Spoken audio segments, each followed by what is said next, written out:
Queridos irmãos da Segunda Igreja Batista aqui de Goiânia, como essa é a minha última palavra a vocês, queria agradecer a Deus pelo domingo que Ele me deu com vocês. Ainda não acabou, eu sei, mas depois eu não vou falar, então eu falo já. Pela oportunidade que o pastor Leandro me concede, muito obrigado, pela chance de estar um pouquinho com vocês e partilhar desse momento de alegria, de festividades, de gratidão ao Senhor. É sempre bom a gente cantar louvores a Ele em tempos de alegria. E eu escolhi trazer 2 alertas a vocês nesta minha última palavra. Mas antes a gente vai ler o texto sagrado que vai ser a base para esses 2 alertas. Então, por favor, abra sua Bíblia em Mateus capítulo 7. Se hoje pela manhã quem estava aqui acompanhou a exposição do final do capítulo 6... Agora a gente vai pegar um outro direcionamento do nosso Senhor Jesus aos seus discípulos, no famoso Sermão do Monte. Eu escolhi ler com vocês versos 13 a 23. Mateus 7, de 13 a 23. Diz assim a palavra do Senhor: Entrem pela porta estreita. A estrada que conduz à destruição é ampla e larga é a sua porta, e muitos escolhem esse caminho. Mas a porta para a vida é estreita, e o caminho é difícil, e são poucos os que o encontram. Tomem cuidado com falsos profetas que vêm disfarçados de ovelhas, mas que na verdade são lobos esfomeados. Vocês os identificarão por seus frutos. É possível colher uvas de espinheiros ou figas de ervas daninhas? Da mesma forma, a árvore boa produz frutos bons e a árvore ruim produz frutos ruins.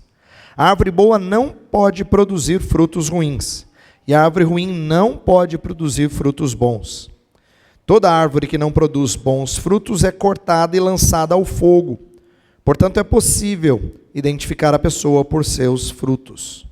Nem todos os que me chamam Senhor, Senhor entrarão no reino dos céus, mas apenas aqueles que de fato fazem a vontade de meu Pai, que está no céu. No dia do juízo, muitos me dirão: Senhor, Senhor, não profetizamos em Teu nome? Não expulsamos demônios em Teu nome? E não realizamos muitos milagres em Teu nome? Eu, porém, responderei: nunca os conheci. Afastem-se de mim, vocês que desobedecem à lei. Vamos orar mais uma vez? Senhor, pedimos que o Senhor novamente disponha o nosso coração, abra o nosso entendimento e nos faça receber Tua palavra como aquilo que carecemos ouvir nesta noite. Não é a minha proeza, nem a inteligência dos meus irmãos que fará com que este discurso seja proveitoso, mas é o Teu Espírito que faz com que esta palavra antiga se torne viva, se renove em nossos corações e renove nossas vidas. Então, abençoa-nos, nós dependemos de Ti. Nós pedimos isso, suplicamos no nome de Jesus. Amém. O Sermão do Monte, esse trecho dos capítulos 5 a 7 de Mateus, fala muito sobre o reino. Vocês que estiveram de manhã me ouviram falar sobre buscai, pois, o seu reino e a sua justiça em primeiro lugar. Mas tem mais sobre o reino. Nas bem-aventuranças é dito que o pobre de espírito é que entra no reino, mas por causa dele, ele é perseguido. Também no capítulo 5 diz que a nossa justiça tem que exceder a justiça dos escribas e fariseus para a gente entrar no reino. No capítulo 6, que foi o trecho anterior ao que eu li, fala de orar para a vinda desse reino. E o trecho que eu li pela manhã fala de buscar o reino. E agora, no trecho que a gente leu, diz que nem todo que me diz Senhor, Senhor entrará no reino dos céus. Jesus fala muito sobre o reino. E aqui a linguagem para nós remonta à ideia de começo de vida cristã. Porque a gente fala de entrar no reino no sentido de que a gente estava fora e agora vai fazer parte do povo de Deus. E essa é uma possível leitura, sim, mas eu não creio que essa passagem que a gente vai refletir nela hoje à noite seja apenas uma exortação a gente que vai começar a caminhada cristã. Eu creio que ela vale para todos aqueles que já estão nessa caminhada. Isto é, não é um convite que deva ser traduzido só por conversão, entrar no reino. Mas de certa maneira é um chamado para que nós continuemos a segui-lo. Entrar no reino, por vezes, é o resultado final, é aquilo que acontece quando nos encontrarmos com o Senhor Jesus, como a gente cantou aqui. Então, a palavra de entrar no reino, de ser aqueles que serão bem-aventurados, não é só você começar a vida cristã, é você continuar nela, perseverar nela até a sua volta. Então tem a ver com o que você faz com a sua vida, tá?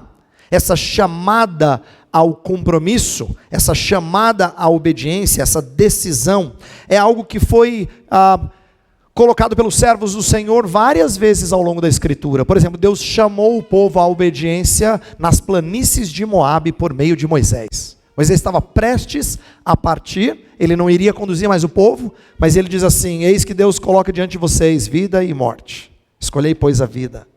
Depois Josué, no final da sua carreira, diz: eu e a minha casa serviremos ao Senhor. Vocês escolham a quem vocês querem servir. De novo colocou a decisão diante do povo. Elias fez isso quando o povo estava cocheando entre dois deuses. Escolhei a quem vocês querem servir. Vocês querem servir a Baal? Sirvam a Baal. Mas se vocês quiserem servir o Senhor, sirvam o Senhor de todo o coração.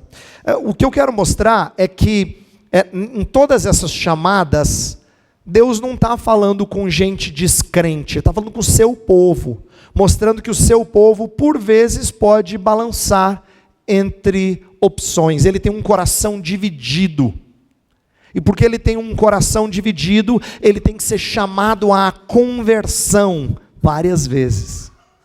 Não entenda, quando eu falo conversão, não entenda só o início da vida cristã.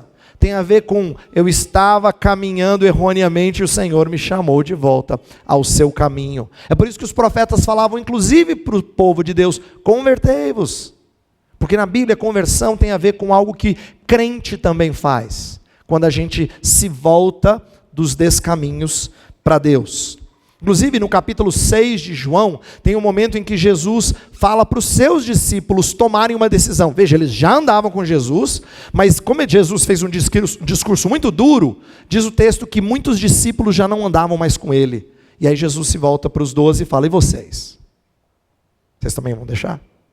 É Jesus exortando-os novamente à decisão de segui-lo. O nosso texto, de certa forma, é isso.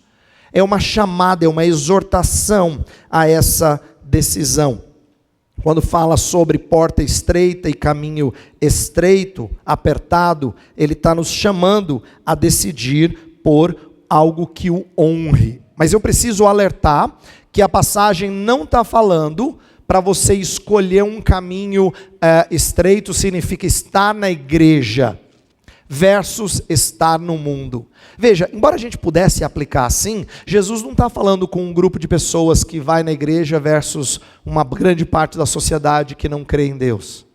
Na verdade, nos dias de Jesus, todo mundo se dizia praticamente um crente.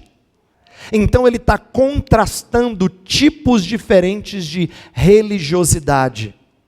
Por isso que muitas vezes no Sermão do Monte ele fala sobre alguns que oravam diante de outros, jejuavam, davam esmolas, mostrando para os outros que o faziam, porque eles também eram religiosos. E no entanto Jesus rejeita essa hipocrisia religiosa. Então, eu estou aqui chamando a sua atenção para a primeira parte do nosso texto, que a gente vai ver daqui a pouco, o contraste entre dois tipos alternativos de religiosidade. Tanto é que, na segunda parte do texto, que fala dos falsos profetas, ele claramente está falando que a opção ruim também é religiosa.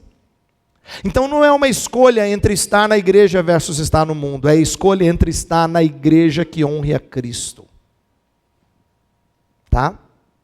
É estar no lugar que honra a Cristo versus aquilo que o desonra.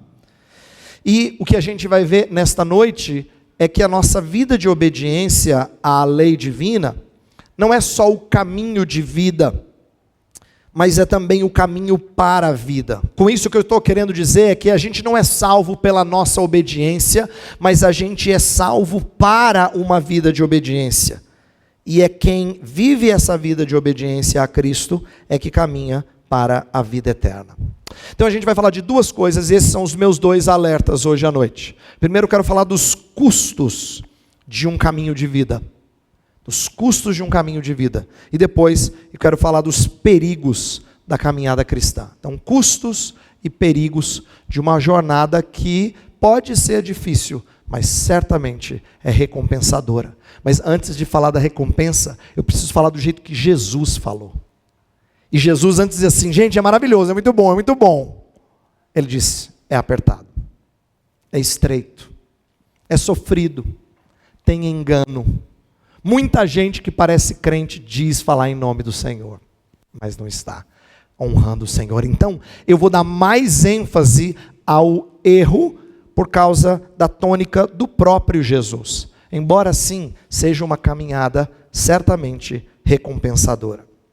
Então, vamos falar primeiro dos versículos 13 e 14, sobre os custos da caminhada cristã. E eu quero já chamar a sua atenção para o fato de que ele fala de uma porta estreita e de um caminho apertado. De uma porta estreita e um caminho difícil. As palavras aqui são semelhantes porque eu creio que Jesus está ensinando para a gente que o início e o meio da vida cristã se assemelham.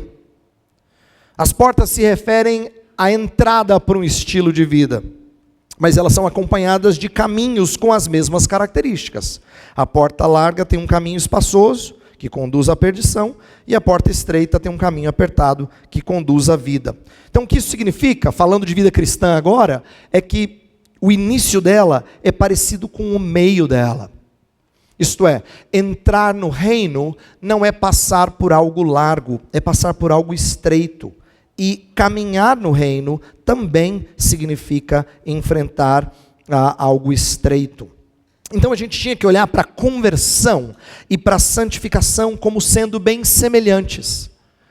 E eu não sei se a gente enxerga assim, mas eu quero dar ilustrações. A conversão, de certa forma, é Deus arrancar você do lamaçal. Mas eu adoraria que a vida cristã não tivesse nada a ver com essa conversão.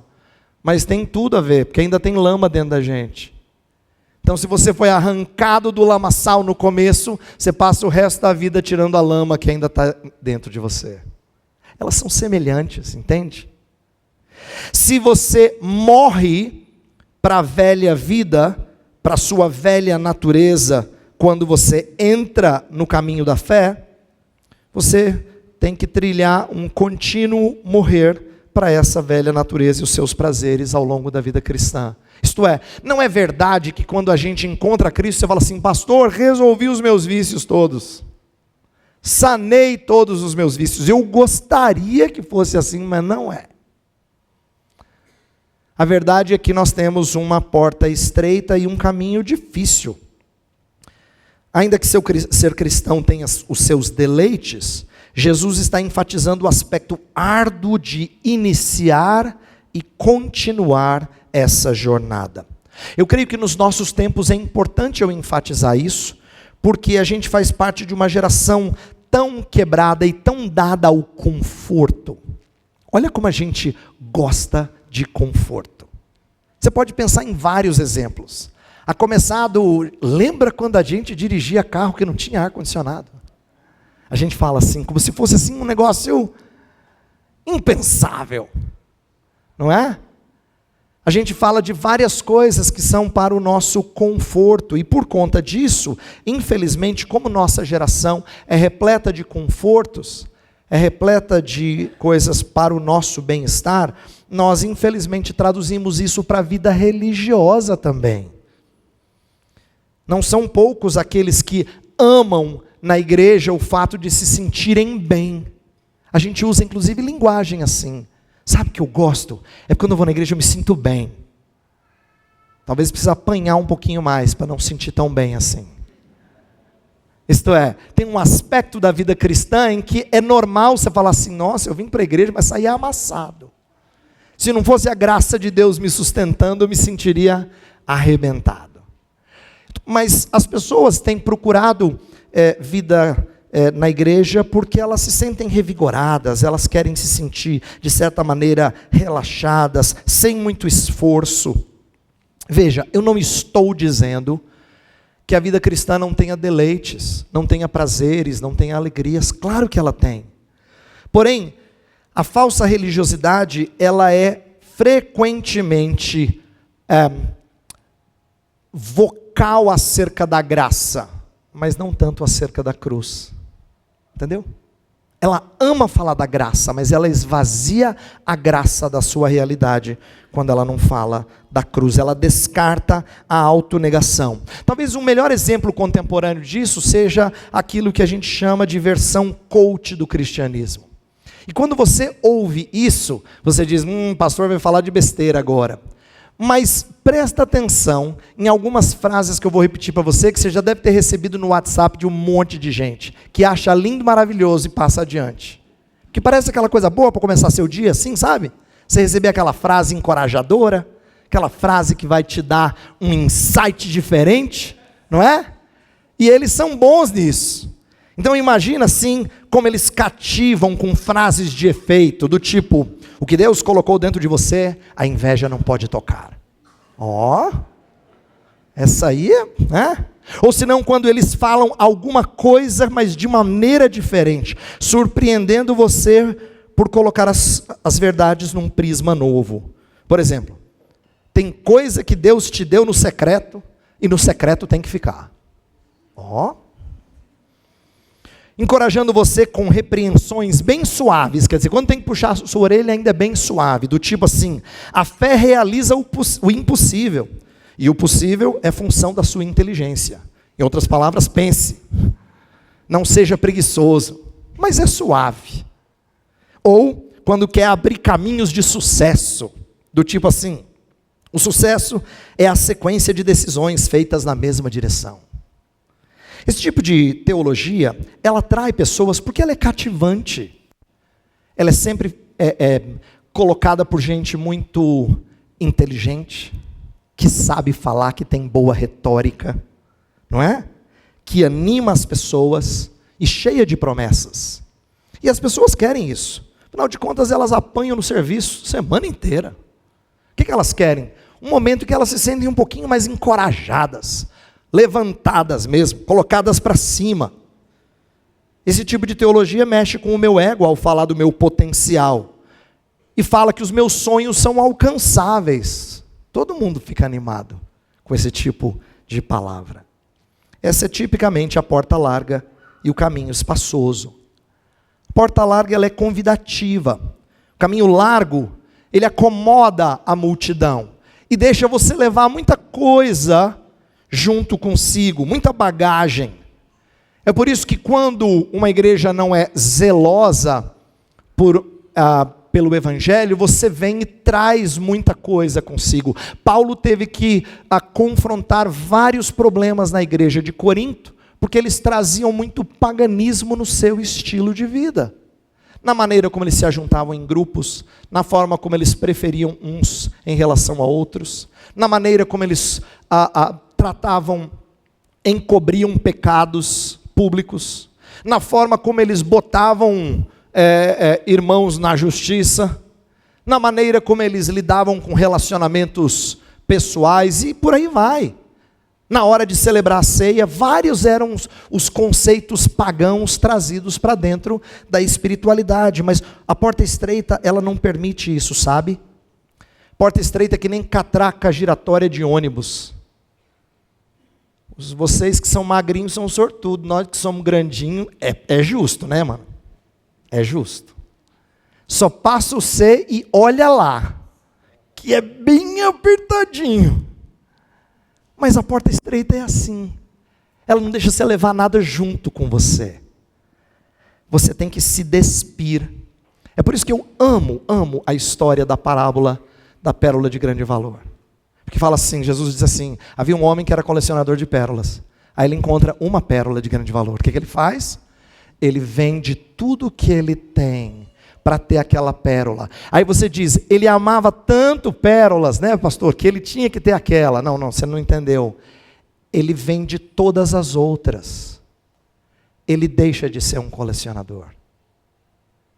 Ele entendeu que não faz sentido mais ele colecionar as coisas que ele tinha para ter aquela uma coisa. É assim que a gente entra no caminho estreito e permanece no caminho, porta estreita, e permanece no caminho difícil. Mesma coisa fez o apóstolo Paulo. O apóstolo Paulo é um homem com um currículo admirável para os judeus dos seus dias. Ele era alguém que diz assim, você quer competir comigo para ver quem ganha? Você é hebreu? Não é, né? Eu sou hebreu. Você fala, não, eu sou hebreu. Então, eu sou da tribo de Benjamim. Eu sou da tribo de Benjamim também. Então, eu sou fariseu. Aí ele vai citando as suas listas, né? Na lista, as suas qualificações. Só para no final dizer assim, mas eu considerei tudo isso como lixo, como refúgio, para ser encontrado em Cristo, ser achado nele. A ideia é que tudo isso virou algo que ele lançou fora, a fim de ganhar Cristo. Então, diferente do que pensavam os fariseus, não adiantava você se considerar filho de Abraão ou de uma família abençoada. A porta exige que você deixe tudo para trás. Senso de autojustiça, tudo que você construiu ao longo da sua vida. Lembra do jovem rico?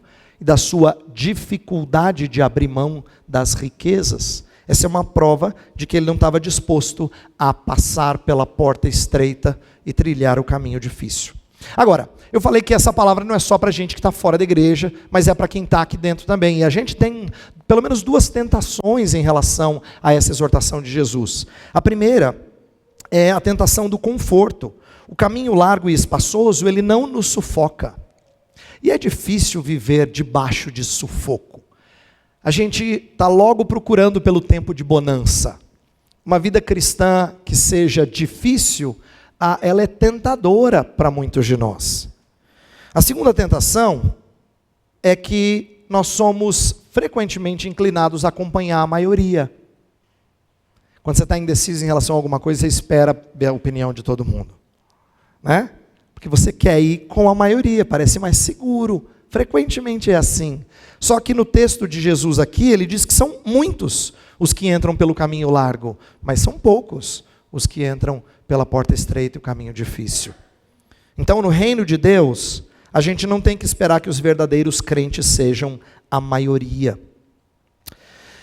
Mas eu falei do custo da caminhada cristã. Por que eu estou falando desta linguagem? É porque no texto, na passagem paralela em Lucas 13, Jesus não fala simplesmente entre pela porta, ele fala esforçai-vos, que é uma palavra grega que tem a ver com agonia, dor, algo que você faz quando você está treinando para uma Olimpíada. Todo atleta profissional sabe que o treino necessariamente demanda muito do seu corpo. Todo atleta de alto rendimento sabe que você acaba produzindo alguns danos no seu corpo para você ter o melhor rendimento. É esse tipo de coisa que Paulo está falando. Esforçai-vos por entrar pela porta estreita, no sentido de ser algo agonizante e dolorido. Jesus provavelmente estava falando de um caminho de perseguição, porque a ideia de um caminho estreito é bem parecida com o termo para tribulação.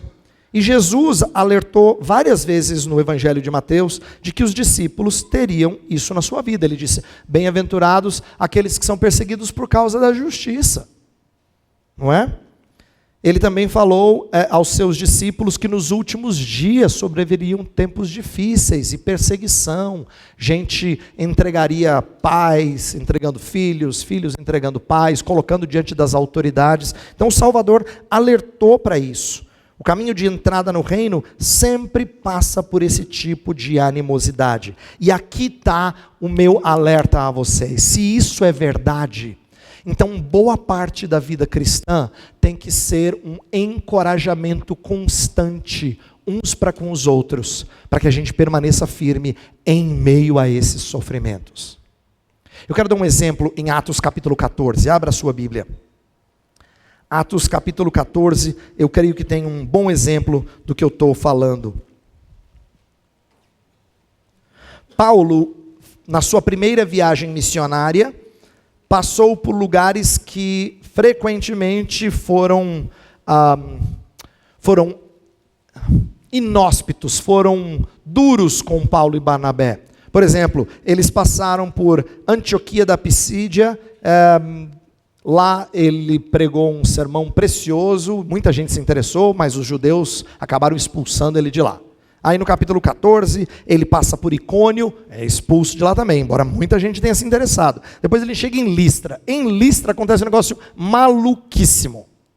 Em Listra, Paulo e Barnabé estão lá, fazendo o ministério deles, de repente, ele cura um homem coxo, um homem aleijado. Quando as pessoas veem isso, eles querem tornar esses homens deuses, Paulo e Barnabé. Então eles dizem que Barnabé é Júpiter e Paulo é Mercúrio. E eles estão prontos para oferecer sacrifícios para esses dois.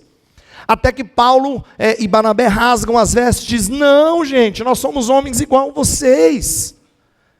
E aí, com muito esforço, diz o versículo 18, com muitas dificuldades, eles impediram as multidões de lhes oferecerem sacrifícios. Aí você pensa assim, esse pessoal deve ter admirado demais Paulo e Barnabé, né? A ponto de prestar quase sacrifício a eles. Mas a sua e a minha surpresa tem que surgir no verso seguinte. Verso 19 diz que sobrevieram os judeus de Antioquia e Icônio, instigando as multidões e apedrejando a Paulo. Arrastaram-no para fora da cidade, dando por morto. Isto é, aquela multidão que quase idolatrou Paulo e Barnabé, são levados pelos judeus que estão indo de cidade em cidade atrás de Paulo, a apedrejá-lo. Olha que virada louca de devoção para perseguição. Aí você diz, pronto, agora foi. Deixaram Paulo como que morto. Versículo 20 diz que, rodeando, porém, os discípulos, levantou-se e entrou na cidade. E aí eu fico pasmo com a frase seguinte: ele quase morreu. Mas o texto fala, no dia seguinte, partiu com Barnabé para Derbe. Ele continuou sua viagem missionária. Ele quase morreu. Ser apedrejado não era coisa leve. Trazia muitos danos físicos ao seu corpo. Mas ainda assim ele continua. No verso 21 diz que ele vai anunciar o evangelho naquela cidade, em Derbe, e depois ele volta. Volta para onde? Para Listra, Icônio e Antioquia. Não, esse Paulo deve ser meio doidinho. Não foi os lugares onde ele sofreu? Foi. Mas por que ele volta para esses lugares onde ele sofreu? Aí eu chego no meu ponto, versículo 22. Fortalecendo a alma dos discípulos, exortando-os a permanecer firmes na fé, e mostrando que através de muitas tribulações, nos importa entrar no reino de Deus. Está vendo? O apóstolo Paulo, depois de quase morrer, essa é a única vez na vida dele que a gente sabe que ele foi apedrejado. Ele inclusive conta isso em 2 Coríntios. Uma vez apedrejado, foi aqui em Listra. Depois de ele pregar lá em Derbe, ele volta e vai passar por Listra, Icônio, Antioquia, fortalecendo os discípulos, dizendo, ó, é assim mesmo. É assim mesmo. Vida cristã é assim. A porta é estreita e o caminho é difícil. Mas antes que você diga assim, nossa pastor, vale a pena? A fala de Jesus é que esse é o caminho de vida. Isto é, por ele a gente entra no reino. O final é muito majestoso. Lá em Mateus 7, Jesus fala, porque estreita é a porta e apertado o caminho que conduz para a vida.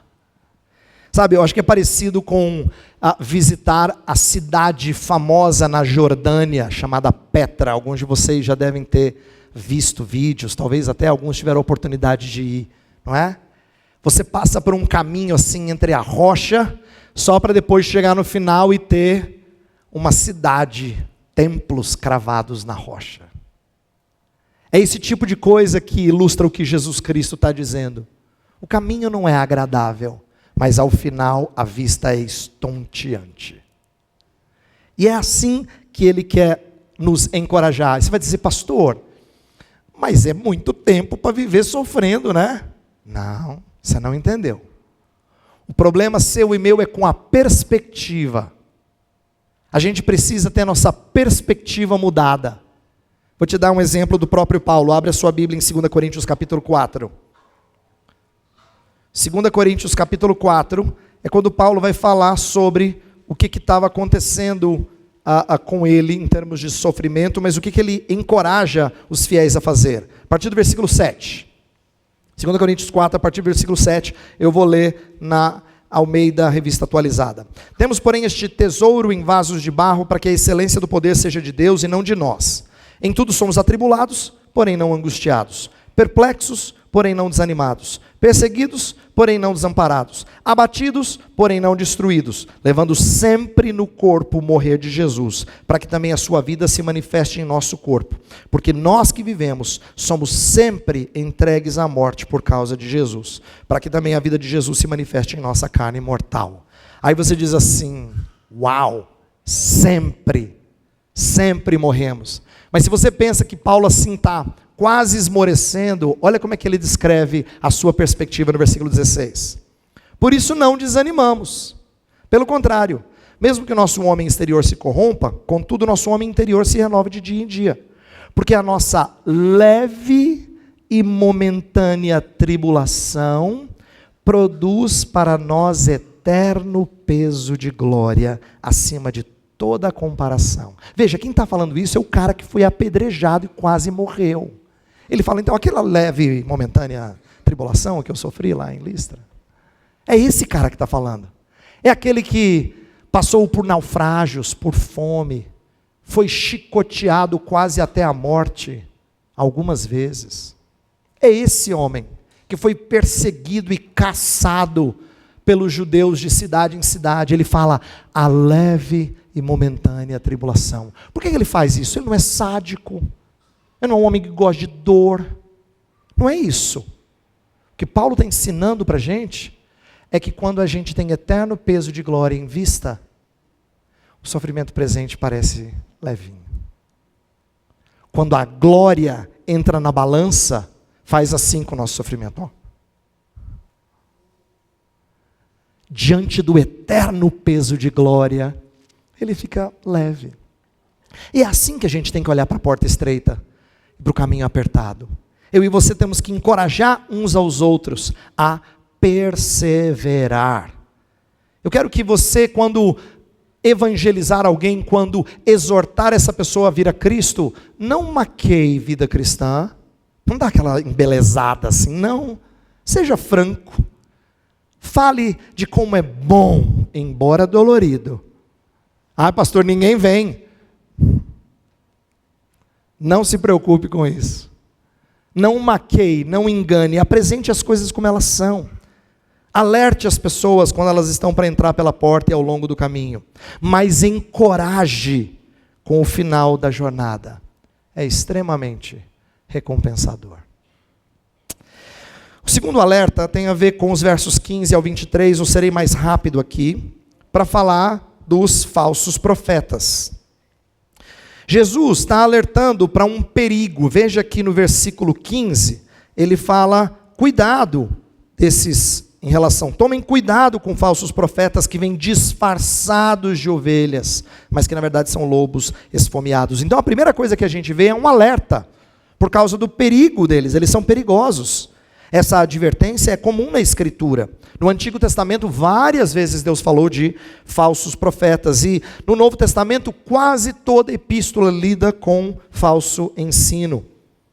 Esses mestres sempre perverteram um caminho de salvação ao apresentar uma falsa segurança. Jeremias escreve assim, eles dizem paz, paz, quando não há paz.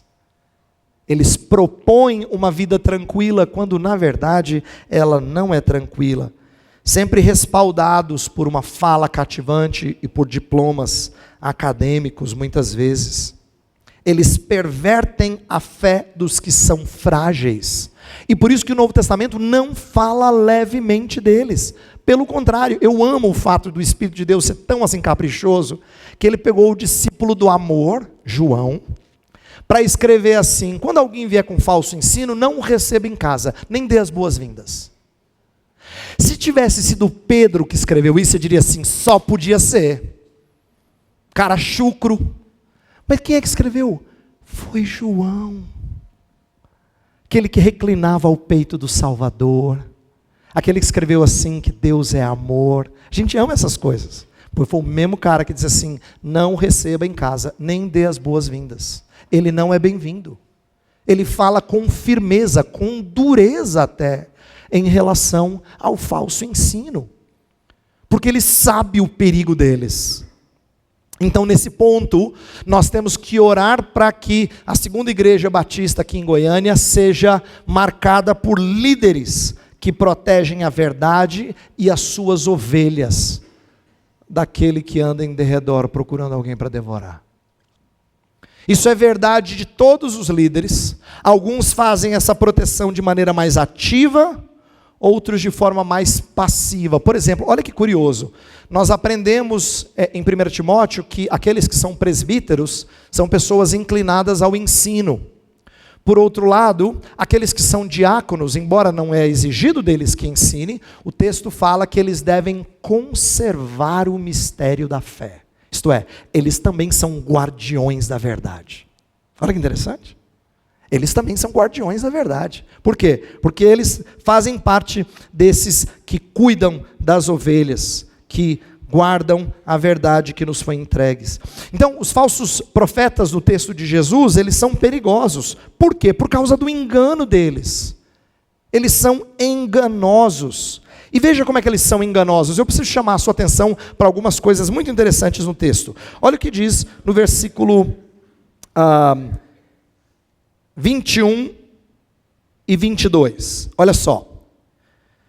Fala assim, nem todos que me chamam Senhor, Senhor entrarão no reino dos céus. E no 22 fala, no dia do juízo muitos me dirão, Senhor, Senhor, não profetizamos em teu nome, não expulsamos demônios em teu nome, não realizamos muitos milagres em teu nome. O que Jesus está ensinando para a gente? Que eles têm uma linguagem ortodoxa. Eles não falam de Jesus com desdém, eles chamam Jesus de Senhor. Ah, pastor, fica falando mal deles, eles chamam Jesus de Senhor. Eles têm linguagem ortodoxa. Inclusive, Paulo em 1 Coríntios 12 diz que ninguém fala que Jesus é Senhor senão pelo Espírito. Só pode ser do Espírito. Você diz, é muito espiritual. Eles chamam de Senhor, mas eles são como lobos devoradores. O segundo aspecto que é muito impressionante é que eles têm um fervor piedoso. Senhor, Senhor é repetido porque é a ideia de devoção. Eles são fervorosos. Provavelmente na hora do louvor fecha os olhos, levanta a mão, sabe assim, bem fervorosos. Eles passam um ar de espiritualidade. As pessoas acham que eles são muito crentes. E mais, tem um ministério impressionante. Profecias, exorcismos e milagres. E tudo no nome de Jesus. Isso não é para nós. A glória toda para Jesus. Você fala, esse cara é crente, cara. Ele só pode ser crente. Mas Jesus, olha como é que Jesus os apresenta. Eu quero que você entenda isso, porque na nossa cabeça, aquilo que é do inimigo, parece que tem cor vermelha e vem com tridente na mão. Por favor, o inimigo não é tolo. A Escritura fala que ele se reveste de engano como um anjo de luz, porque a sua ação é muito mais sorrateira do que a gente está habituado a pensar. Muito mais sorrateira. A gente se engana em achar que as suas ações são espalhafatosas. Na verdade, não chama a sua atenção que durante o ministério de Jesus aparece muito mais demônio do que o Antigo Testamento inteiro? Eles estão escondidinhos o tempo todo. E eles só aparecem quando Jesus chega porque o rei chegou para tomar o que é dele. É por isso que eles aparecem. Mas não é normal eles fazerem alarde. Eles vêm como ovelhas, enganando pessoas. Linguagem ortodoxa, fervor piedoso e ministério impressionante. Aqui a gente precisa compreender como Jesus está valorizando mais a sua retidão do que os seus ministérios. Isto é, eles são pessoas que não andam na verdade. O texto fala que quem entra no reino dos céus é quem faz a vontade do meu Pai. Então eles não fazem a vontade do meu Pai. Inclusive Jesus diz que eles praticam a iniquidade. Assim como em 1 Samuel a gente aprende que obediência é melhor do que sacrifícios. Isto é, a adoração que não for acompanhada por uma vida de obediência, ela é ruim. Aqui o Senhor está ensinando que retidão é mais significativo do que ministério. Então o que esse segundo alerta está nos ensinando? Eu falei que o primeiro é a gente, como igreja, encorajar uns aos outros a perseverar na vida cristã. O segundo alerta é que a gente precisa ser uma igreja com discernimento. Uma igreja com discernimento. Estou falando isso porque alguns de nós parecem criança pequena, que depois de comer a papinha engatinha no carpete da casa e bota na boca aquilo que não é comida. Quem faz isso, isto é, quem coloca na boca tanto comida como aquilo que não é comida, é quem não tem discernimento. Quando a gente aprecia coisas destoantes, mas a gente não percebe que elas são destoantes, a gente não tem discernimento. É igual o bebezinho que engatia no carpete da sala. Então, Jesus está ensinando a gente a ter cautela, a ser advertido, a olhar com cuidado. Aí você vai dizer, pastor, mas como é que a gente sabe? Jesus falou, pelos seus frutos. Pastor, mas o senhor disse que eles têm linguagem ortodoxa, eles são fervorosos, e eles têm ministérios impressionantes, como assim pelos frutos? Então, eu creio que a gente pode aprender a olhar para algumas coisas em outros lugares da Escritura, para nos ensinar o que são os frutos desses falsos profetas. Pastor John MacArthur fala de 3 tipos de frutos que eu acho que pode nos ajudar aqui. Primeiro, ele diz que se refere ao caráter deles. Caráter. Por quê? Porque como eles se portam fora dos holofotes, quando ninguém está vendo, revela o seu verdadeiro caráter. Se eles são movidos por dinheiro, por prestígio, por poder, por egoísmo, isso de alguma forma fica evidente. Sabe por quê? Porque Jesus, quando confrontou os escribas e fariseus, mostrou para a gente que nem eles conseguiam ser coerentes com os padrões que eles estabeleciam. Eles exigiam coisas do povo que eles não davam conta, e eles eram os religiosos tipo A, tá bom? Nível top, mas nem eles conseguiam. Por quê? Porque era falsidade, era hipocrisia.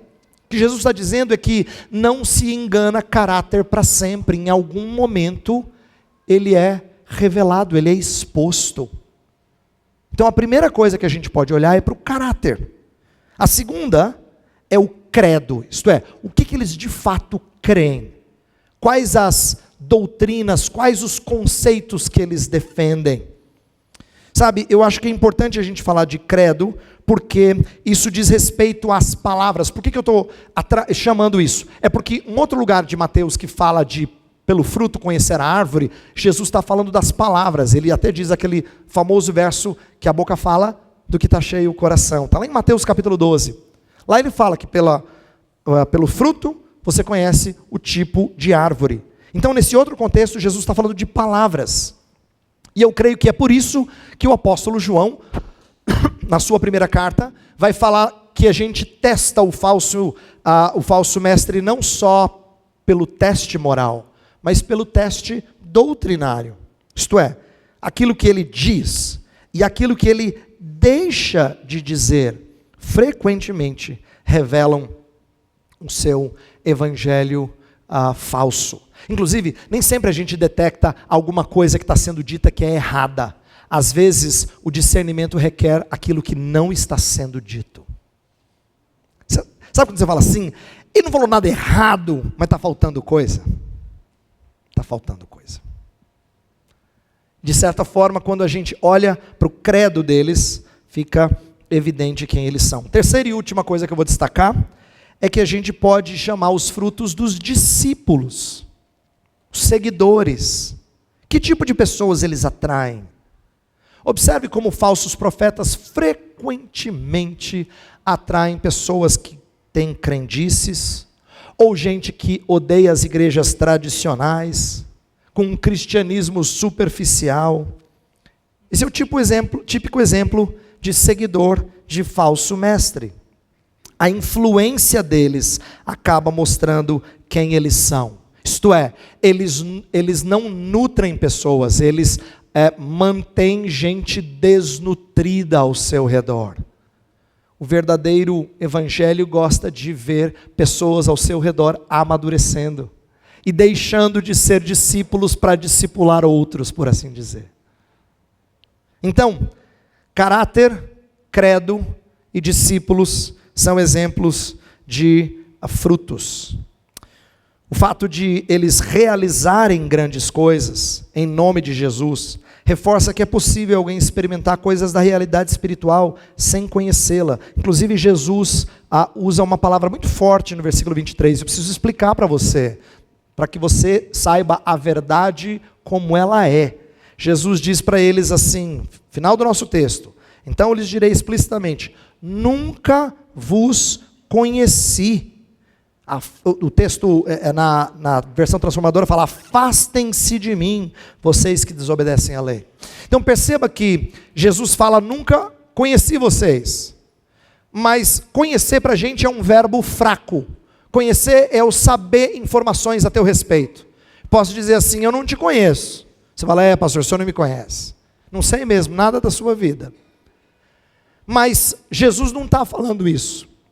Que ele sabe tudo da vida deles. Ele sabe até que eles não obedecem à lei de Deus.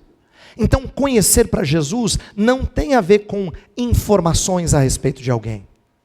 Tem a ver com amor, com afeto, com aprovação. Sabe quando o anjo falou para José que Maria carregava um bebê e que ele não deveria se apartar dela, porque esse bebê era do Espírito? O finalzinho de Mateus 1 diz assim, e José não a conheceu enquanto ela não deu à luz o menino. O que ele está dizendo?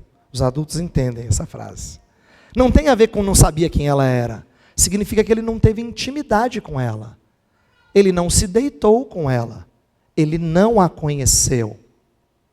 Olha que interessante, na cabeça de um hebreu, conhecer significa ter afeto por esse alguém. Chamá-lo de seu. Jesus está dizendo, vocês não são meus, eu nunca conheci vocês. A palavra do Salvador é dura para com esses falsos mestres, esses falsos profetas. Nunca vos conheci, afastem-se de mim, vocês que praticam a iniquidade. Por outro lado, o Senhor Deus não quer distância daqueles que se quebrantam diante dele e buscam fazer a vontade do Pai. É isso que o verso 21 diz, aquele que faz a vontade do meu Pai, que está nos céus, esse sim entra no reino de Deus. Queridos, eu estou nesta noite dando destaque a essas duas coisas, porque eu creio que nós estamos diante de duas realidades que assolam as igrejas brasileiras. E eu oro ao Senhor para que a Segunda Igreja Batista aqui não seja fraca nisso. Nós precisamos de mais gente disposta a perseverar na verdade. E mais gente com critérios para discernir a verdade do erro. Isto é, a saúde da Segunda Igreja Batista vai ser medida em parte pela maneira como ela persevera. Ela entra no caminho estreito e ela continua. Ela entra pela porta estreita e ela continua no caminho apertado. Sua perseverança é prova de que ela é do Senhor.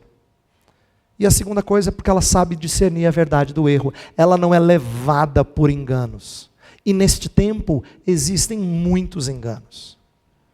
Então ore pela sua igreja, para que ela seja marcada por essas duas coisas. Gente madura necessariamente tem que perseverar e discernir. Perseverar e discernir. Peça pela liderança da sua igreja. Ore para que eles sejam marcados por essa perseverança na verdade e por discernimento para alimentar vocês. Eu gostaria que a gente gastasse um tempo em oração agora. Não só agradecendo a Deus pela vida desta igreja, mas pedindo que ela se mostre perseverante e discernidora. Vamos orar?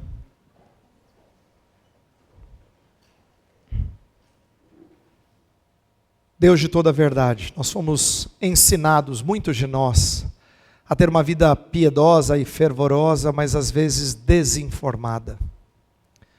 Isso, Senhor, está tão longe daquilo que Tua palavra nos ensina. Nosso amor por Ti é necessariamente informado por aquilo que nós conhecemos do Senhor. Aqueles que são casados há bastante tempo me entendem. Nosso amor se aperfeiçoa quando a gente conhece melhor nosso cônjuge. Mas cônjuges podem desapontar. O Senhor nunca nos desaponta. Então, te conhecer melhor significa necessariamente ser mais próximo de Ti.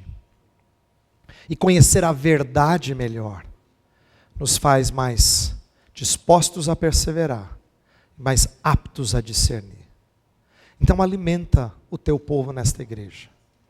Faz com que os anos que virão sejam marcados por uma liderança fiel, uma liderança que se coloca à frente do rebanho, mesmo diante de lobos vorazes. Senhor, levanta adolescentes, jovens, que mostram sabedoria mesmo com pouco tempo de vivência cristã, que já sabem discernir a verdade do erro. Abençoa, Senhor, os nossos filhos, para que não deixem a fé dos seus pais. É possível que haja gente aqui entristecido, porque não vê seus filhos caminhando na graça. Ó Deus, livra os nossos filhos das garras do inimigo. Mantém eles perseverantes no caminho apertado, sabendo que o final é deslumbrante. Também pedimos que eles não sejam enganados, que eles sejam mantidos no bom caminho. Senhor, abençoa a escola dominical desta igreja, os presbíteros, pastores desta igreja, para que sejam guias nesse caminho apertado, mas recompensador. Guias neste mundo repleto de enganos, mas em que o Senhor não nos abandona, deixando-nos a verdade para que nós a conheçamos.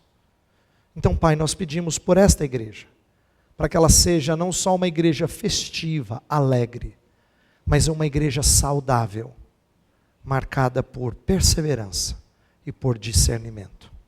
Nós oramos no nome de Jesus. Amém.